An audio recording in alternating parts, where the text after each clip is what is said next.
पे आ रहे हैं, लेकिन इसकी कोई परवाह नहीं है। कांग्रेस पार्टी 125 साल पुरानी पार्टी है। उसका कार्यकर्ता न कभी डरता है न कभी झुकता है। कांग्रेस पार्टी का कार्यकर्ता डट करके खड़ा है, लोकतंत्र में विश्वास करता है, प्रजातंत्र को मजबूत करने का काम करता है। तो मैं समझता हूं कि हम सब पूर्ण बहुमत में तीनों राज्यसभा की सीटें भी जीतेंगे और हमारे संगठन को मजबूत करेंगे। सरकार की फ्लैगशिप योजनाओं को जो लाभ जनता को मिलना चाहिए उसको लाभ मिले, ये सुनिश्चित भी करेंगे।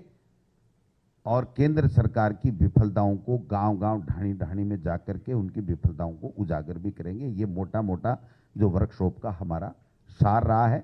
अब मैं माननीय मुख्यमंत्री जी से निवेदन करूंगा कि वो आपको संबोधित करें। माननीय मुख्यमंत्री।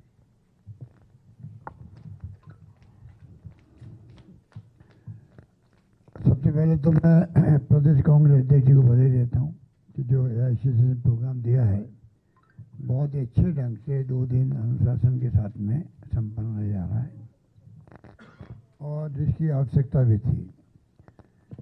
आज जो डिस्कशन हुआ है, अभी अध्यक्ष जी बता रहे थे पूरे प्रोग्राम, मैंने भी कहा है कि जो कांग्रेस के संविधान के अंदर है उसी रूप में राजस्थान में प्रदेश कांग्रेस कमेटी हम सबके सहयोग से हम लोग आने वाले वक्त में लगातार प्रोग्राम करेंगे। ब्लॉक स्तर पर, जिला स्तर पर मॉनिटरिंग तो करेंगे, पीसीसी प्रेसिडेंट पर हम चाहते हैं कि सरकार जो है जो भी फैसले करे उस संगठन के माध्यम से जनता क्या चाहती है वो फीडबैक संगठन के माध्यम से मिले। वैसे बजट पेश हम लोग करते हैं। इस बार प्रदेश कांग्रेस ने जो अधिवेशन किया, जो प्रस्ताव पास किए, तो बजट के वक्त में हम लोगों ने उनको आधार बनाया और अधिक मजबूत करेंगे सिस्टम को आने वाले वक्त के अंदर, जिससे कि आम जनता की पॉपुलर डिमांड क्या है उनका संकलन हो सके। प्रदेश कांग्रेस कमेटी अपने अधिवेशनों में प्रस्ताव पास करे कि सरकार क्या क्या करना चाहिए। प्रदेश कांग्रेस कमेटी निर्देश दे सरकार को। भावना ये होनी चाहिए कि पूरे कांग्रेस जनों की भावना ये है, और कांग्रेस जनों की भावना का मतलब पब्लिक की भावना ये है। मुख्यमंत्री भी उसका पार्ट होता है प्रदेश कांग्रेस कमेटी का। तो सतही सरकार के जो मंत्री है या विधायक है उनकी भावना उसमें आ जाती है, तो आसानी रहती है उसके बाद में काम करने। सरकार के जो मंत्री है या विधायक है उनकी भावना उसमें आ जाती है, तो आसानी रहती है उसके बाद में काम करने की, प्रोग्राम बनाने की, अनाउंसमेंट करने की। ये परंपरा टूट गई लंबे अरसे से। हम चाहते हैं वापस शुरू हो। मुझे खुशी है कि मैं लंबे अरसे से प्रयास कर रहा था इस बात का।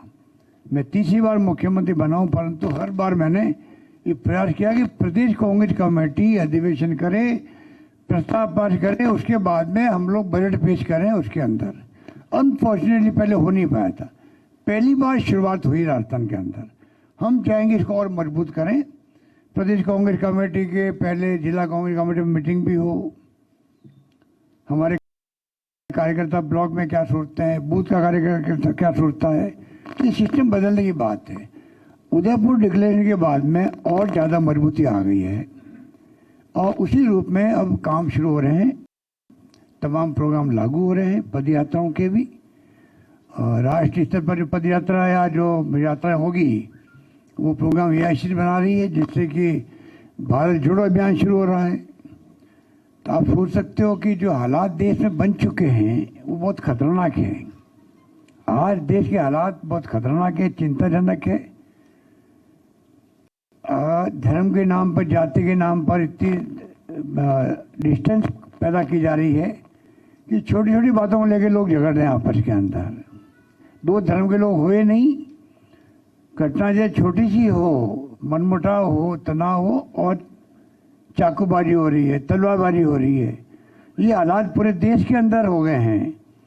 इसलिए राहुल गांधी ने जो लंदन में कहा था कि केरोसिन छिड़क दिया गया देश के अंदर, एक लाइन में आप समझ आइएगा उनकी भावना क्या थी कि हमें आपस में प्रेम से, भाईचारे से, मोहब्बत से, प्यार से रहना है, तब तो मुल्क आगे बढ़ेगा। और अगर ये स्थिति रही जिसमें आपस में ही चिंगारी लगाने की बात है और आग लग जाती है, तो फिर क्या देश प्रगति करेगा। बहुत बड़ी बात उन्होंने कह दी। उसी प्रकार उन्होंने कहा था उदयपुर के अंदर कि कांग्रेस नेताओं का कार्यकर्ताओं का संपर्क टूट गया है आम जनता से। उसमें सब बात आ जाती है। जितना मजबूत संपर्क होगा जनता से, तभी तो हम उनकी सुख दुख की बात सुनेंगे, उनको विश्वास दिलाएंगे कि कांग्रेस जो आपके साथ खड़ा है। कांग्रेस के जो ऑफिस हैं वो आम जनता के आस्था केंद्र बनने चाहिए कि अगर ऑफिस में जाएंगे, नेता से बात करेंगे तो हमारी सुनवाई करवाएंगे नेता। सरकार के अंदर भी, सरकार हमारी है तो, सरकार नहीं भी है तब भी जहाँ प्रदेशों के अंदर वहाँ पर वो जाके बात कर सकते हैं अधिकारियों से अन्याय अत्याचार के खिलाफ में। तो मैं समझता हूँ कि नए सिरे से जो अध्यक्ष जी ने शुरुआत करी है उसके लिए साधुवाद के पात्र हैं। हम चाहेंगे कि ये सरकार की जो चालबाजी चल रही है देश के अंदर कि महंगाई और बेरोजगारी दो मुद्दे देश के अंदर बड़े हैं, पर जब धर्म बीच में आता है ये हमारी कमजोरी है। धर्म जाति के नाम पर आप देखते हो कि तमाम बातें पीछे रह जाती है। वो देश हित में नहीं है, न जनता के हित में है। जनता के हित में वो है कि महंगाई कम कैसे हो, जनता के हित में ये कि नौकरियां लगे लोगों की, बेरोजगारी खत्म हो। कोरोना के बाद में और ज़्यादा तकलीफ होगी लोगों को, उसकी तरफ ध्यान जा नहीं रहा है। और ध्यान भटकाने के लिए एनडीए गवर्नमेंट, इनके प्रधानमंत्री जी, इनके गृह मंत्री जी, इनके मुख्यमंत्री जहाँ भी है, ऐसा माहौल देश में बना दिया है कि महंगाई मुद्दा नहीं बन पाए देश के अंदर, बेरोजगारी मुद्दा नहीं बन पाए। वो खेल चल रहा है।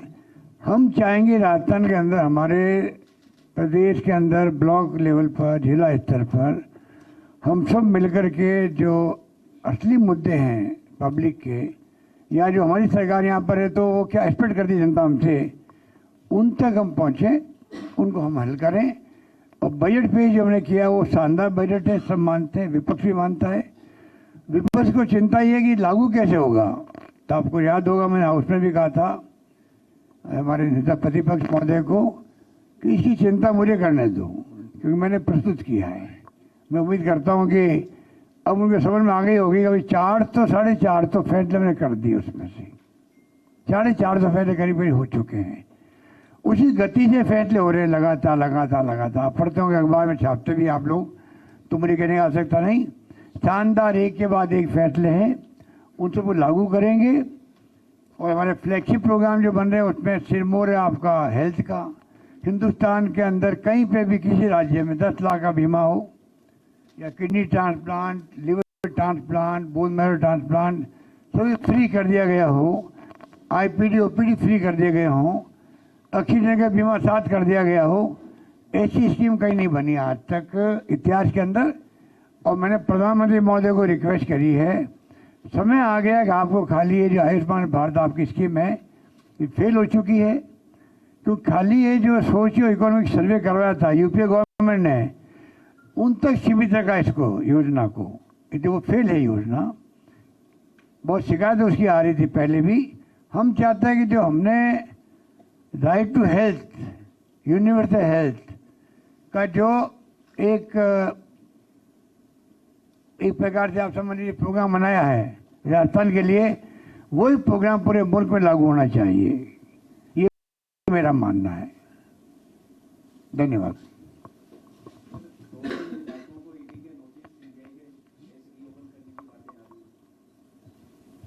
ये तो आपको मालूम ही है कि हम लोग जो बार बार क्यों कहते हैं कि फासिस्ट लोग हैं, इनका लोकतंत्र में विश्वास नहीं है, ये धज्जियां उड़ा रहे हैं संविधान की। हम क्यों कहते हैं आपको, इसीलिए कहते हैं कि कभी आपकी बारी भी आ सकती है, आई हुई है। मीडिया की, साहित्यकारों के, लेखकों की कितने लोग जेल में बैठे हुए हैं, कोई आंकड़े होते नहीं है इतने बड़े मुल्क के अंदर। पर जिस प्रकार से देशद्रोह के केस बना रहे हैं ये सबके सामने है। और इनकम ईडी और सीबीआई तो एक मामूली बात होगी इनके लिए। जहाँ जहाँ चुनाव होंगे राज्यों में, वहाँ पर वहाँ पर हमेशा इनकम टैक्स के छापे और ईडी तो एक मामूली बात है। अब वाजिद अली को और ओम प्रकाश हुड्डा जी के जैसे उनको मालूम पड़ा कि ये साथ नहीं देंगे तो पता नहीं किस जमाने के केस खोल दिए इन्होंने। एक मजाक बना रखी कानून व्यवस्था की इन्होंने, कानून की ऐसी धज्जियां उड़ा रहे हैं कानून की। कानून का राज नहीं रहेगा तो लोग सुरक्षित कैसे रहेंगे? पहला काम होना चाहिए कि कानून का राज स्थापित रहे, ये भावना होनी चाहिए। और गदर मचाए हुए लोग तो देख लीजिए आप लोग, राज्यसभा चुनाव चल रहे हैं, 2 विधायकों के खिलाफ में जिस प्रकार से नोटिस देने की बात मीडिया में आई है वो तो आपके सामने है। इसको कंडेम करना चाहिए हम लोगों को। अभी आपने एक शब्द इस्तेमाल किया कि हम चाहते हैं कि जिला स्तर की इकाइयां सरकार को निर्देशित करे, और अंदर आपने जब अभी अपना भाषण दिया था तब आपने कहा कि कार्यकर्ता हतोत्साहित हो रहा है। साथ ही आपने ब्यूरोक्रेसी का हवाला देकर के ये कहा कि अधिकारियों को जब लगने लगता है कि सरकार जाती है तो मुंह फेर लेते हैं। तो आपको लगता है सर आपका ये जो पूरी कवायद है इससे कहीं ना कहीं कांग्रेस जो है अगले विधानसभा चुनाव के लिए अपने कार्यकर्ताओं को मोटिवेट करना चाहती है? ये तो स्वाभाविक है कि चुनाव आ रहे हैं सामने, तो जो हमारी अपनी कमजोरियां हैं उसका भी आपन विश्लेषण होना चाहिए हमें, तभी तो हम ठीक कर पाएंगे। और ये देखिए राजनीतिक पार्टियों में चाहे बीजेपी हो चाहे कांग्रेस हो चाहे कोई पार्टी हो, गुटबाजी होती है, परंतु हमारा मानना है कि अगर सिस्टम ठीक करना है, हमें संगठन को मजबूत करना है, तो आपस में लोकतंत्र में संवाद भी रहे, शिकायत भी रहे, मौके आने पर बात करें, पर समाज के साथ में कांग्रेस संगठन मजबूत बने और कांग्रेस संगठन की बात सुनी जाए सरकार के अंदर, चाहे वो बीडीओ हो, एसडीओ हो, चाहे वो कलेक्टर हो। जनरली शिकायत रहती है ऐसा हमारी बात सुनने नहीं जाती है। तो मैंने ये बताया उनको वहाँ मीटिंग के अंदर, और ये हकीकत है कि अगर आप एक राय होंगे जिला कांग्रेस कमेटी के अंदर, उदाहरण के रूप में कॉमन आपकी प्रॉब्लम जो जनता की प्रॉब्लम है, पॉपुलर डिमांड है वहाँ की, या पॉपुलर शिकायत है, अन्याय हो रहा, अत्याचार हो रहा है, तो आप अगर सब मिलके तय कर लेंगे, जाएंगे आप कलेक्टर से बात करने, एसपी से बात करने, या अपनी बात पहुंचाएंगे, तो उसको माननी पड़ेगी बात, क्योंकि सब एक राय होकर बात कर रहे हैं।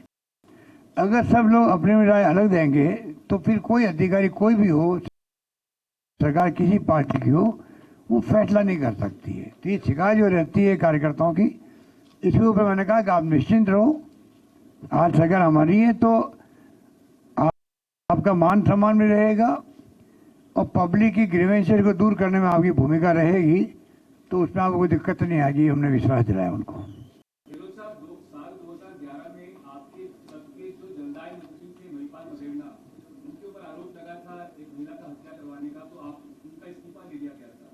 साल 2022 में जो आपके जलदाय मंत्री हैं डॉक्टर महेश जोशी, उनके बेटे के ऊपर बड़ा आरोप लगा है सर बलात्कार का, और वो ये भी कहा जा रहा है कि मिसिंग है, अभी मिल नहीं रहे, पुलिस के सामने पेश नहीं हो रहे पूछताछ के लिए। पर क्या आपको लगता नहीं है मॉरल स्टैंड लेते हुए? देखिए, हमने हमेशा जो है मेरे कार्यकाल में जब जब स्थिति से बनी है, गृह मंत्री गुलाब सिंह सख्तावत थे, एक बार एक नौकर का मामला था, आरोप लग गया उनके ऊपर। बाद में बाबूलाल नागर जी थे, उनके ऊपर झूठा आरोप लगा दिया एक महिला ने, ठीक है, जिनका नाम आपने भी लिया, पीएचडी मंत्री जी थी मेरे साथ में, महिपाल जी। तब भी हमने तीनों बार उस केस को सीबीआई को हैंड ओवर किया हम लोगों ने, क्योंकि वो मेरे मंत्री थे तीनों बार, और उनके ऊपर आरोप लगे सीधे। ये केस वैसा केस नहीं है, ये केस खुद के ऊपर कोई आरोप नहीं लगे हैं, परिवार में किस में क्या स्थिति बनी है, क्यों बनी है, क्या सच है क्या नहीं है, वो तो आधा तो मीडिया में आ चुका है। उसके बावजूद भी उनके ऊपर कोई आरोप नहीं, इसलिए उसकी ऐसी कोई कार्रवाई नहीं की गई है।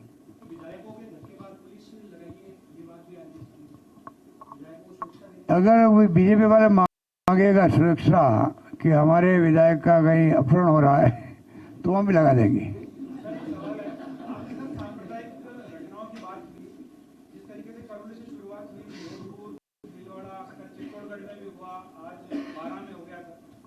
चाकूबाजी की घटना हुई है वहाँ पे, उसको सांप्रदायिक रंग देने की कोशिश की जा रही है।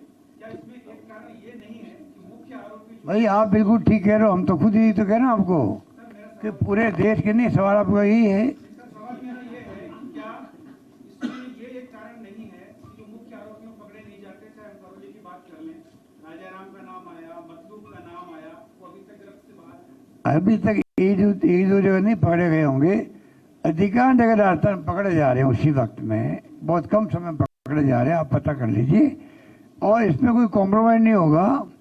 जो दोषी है, मैंने यहाँ तक कहा है, जो क्राइम करने वाला व्यक्ति है, हिंसा करने वाला व्यक्ति है, चाहे वो कोई जाति, कोई धर्म, कोई वर्ग का या कोई पॉलिटिकल पार्टी का हो, इसके मायने अपने हैं। अगर हम ये समान दृष्टिकोण नहीं रखेंगे तो कभी शांति स्थापित करवा ही नहीं पाएंगे। तो आप निश्चिंत रहो, हमें वो चिंता इस बात की है। पूरे देश में जो आप अखबार पढ़ेंगे, अगर आप पाएंगे कि वास्तव में चिंताजनक स्थिति पूरे मुल्क में बनी हुई है। क्यों बनी हुई है, इसके कई कारण आप कुछ जानते हैं, मैं कई बार कह चुका हूँ। धन्यवाद आपका। हमने कहा ना, तीनों सीट हम जीतेंगे और कॉन्फिडेंस है सबके अंदर। ये हॉर्स ट्रेडिंग की जो चाल इनकी है और खुले रूप में ये करना चाहते हैं, इनके बाद मेजोरिटी नहीं तभी खड़ा किया गया है। तो मैं पूरी उम्मीद करता हूँ कि इनको शिकस्त मिलेगी। और मैं समझता हूँ ये इनकी जो हैबिट है इन लोगों की हॉर्स ट्रेडिंग की, गुजरात के अंदर तो एक उदाहरण बन गया देश के अंदर। गुजरात जैसे कोई ज़माने में हरियाणा के अंदर बना था आया राम गया राम, उसी प्रकार से गुजरात के अंदर जो चाल है बीजेपी की, चुनाव जीतने के बाद में भी, चुनाव जीतते ही फुल मेजोरिटी हुए 12-13 के अंदर, तब भी वहाँ कांग्रेस विधायकों को हॉर्स ट्रेडिंग करके इस्तीफा दिलवाओ, 8-10-12 वापस चुनाव करवाओ और कैसे हम जीत के आए, कांग्रेस को कमजोर कैसे करो। मतलब इनकी चाल जो है, विपक्ष देश में रहना ही नहीं चाहिए, क्योंकि ये फासिस्टी है। मैंने फिर भी मैं कि लोकतंत्र में यकीन नहीं है और इसलिए देश बहुत चिंतित है। धन्यवाद। जो मंदिर बलात् छीने गए वो बलात् ही वापस किए जाएंगे। मैं दोबारा कह देता हूँ, विनय कटियार ने दिल्ली में कहा है कि जो मंदिर बलात् मतलब जबरदस्ती छीने गए थे वो जबरदस्ती वापस छीने जाएंगे। ये देखिए, ये मैंने फिर क्या आपको मैं कहना चाहूँगा, ये जो नया सिलसिला शुरू किया, आप लोग समझदार हैं मीडिया वाले, मैं तमाम मीडिया वालों से अपील करना चाहूँगा कि बहुत खतरनाक खेल शुरू हो रहा देश के अंदर, समझने की कोशिश करो। और युवा पीढ़ी जो है उसको मैं विशेष रूप से अपील करूँगा कि इतिहास के नज़दीक पहुँचें, देश का इतिहास समझें और आगे खुद अपनी भूमिका अदा करके इतिहास बनाएं, वरना स्थिति बहुत नाजुक होगी आने वाले वक्त के अंदर, ये मैं आपको कह सकता हूँ। अभी चाहे भले ये लोग धर्म के नाम पर वाहवाही लूट रहे हों, क्योंकि जो पार्टी सत्ता में है वो खुला खेल रही है धर्म के नाम पर राजनीति करने की और कामयाब होने की, पर ये देश हित के अंदर नहीं है। लोकतंत्र में सभी जाति, सभी धर्म, सभी वर्गों की, सभी भाषा बोलने वाले लोगों की भूमिका होती है और विचारधारा की लड़ाई होती है। कोई दुश्मनी थोड़ी हमारी कोई बीजेपी से या आरएसएस से, हम बार बार कहते हैं, किसी से हमारी दुश्मनी नहीं है। हम जो ये सोच रखते हैं, हमारी जो सोच है कि आप लड़ी विचारधारा के आधार पर लड़ो, ये सोच सब पार्टियों में होनी चाहिए, एक देश को बचाना है। तो धन्यवाद।